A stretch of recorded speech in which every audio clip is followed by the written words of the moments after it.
નમસ્કાર મિત્રો, SP education ચેનલમાં આપ સૌનું હાર્દિક સ્વાગત છે। આપણી ચેનલ પર જો નવા હો તો ચેનલને સબસ્ક્રાઇબ કરી લેજો, જેથી તમને ટેટ સરકારી ભરતી અને સરકારી પરીક્ષાઓને લગતી નવી અપડેટ મળતી રહે। જો આપણી ટેલિગ્રામ ચેનલ પર જોઈન ન થયા હોય તો ત્યાં થઈ જજો। વિડીયો નીચે લિંક મૂકેલ છે, ત્યાં પણ તમને શિક્ષણને લગતી ઘણી માહિતી મળી રહેશે। મિત્રો, વિદ્યા સહાયક ભરતીની જાહેરાત ફેબ્રુઆરી મહિનાની આસપાસ આવી શકે છે। ઘણા મિત્રો મને કોમેન્ટ કરીને પૂછી રહ્યા છે કે સર, જૂની ટેટ વેલિડ ગણાશે કે નવી ટેટ જ ખાલી માન્ય ગણાશે?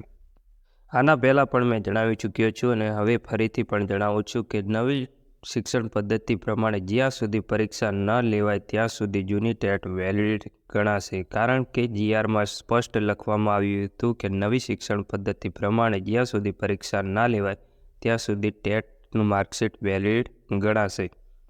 જીતુભાઈ વાઘાણીએ એક પરિપત્ર અને એક જીઆર કરીને જણાવ્યું હતું ને જે જૂની ટેટ છે વેલિડ ગણીને એમને પણ ફોર્મ ભરવા દીધા હતા અને એમાં સ્પષ્ટ લખેલું હતું કે જૂની ટેટ નવી શિક્ષણ પદ્ધતિ પ્રમાણે એક્ઝામ ના લેવાય ત્યાં સુધી માન્ય ગણાશે। એટલે નવી શિક્ષણ પદ્ધતિ પ્રમાણે એક્ઝામ લેવામાં આવેલ નથી એટલે જૂની ટેટ માન્ય ગણાશે અને જો માન્ય ન ગણવામાં આવે તો કોર્ટ કેસ થઈ શકે છે, કારણ કે જીઆરમાં સ્પષ્ટ લખેલું છે।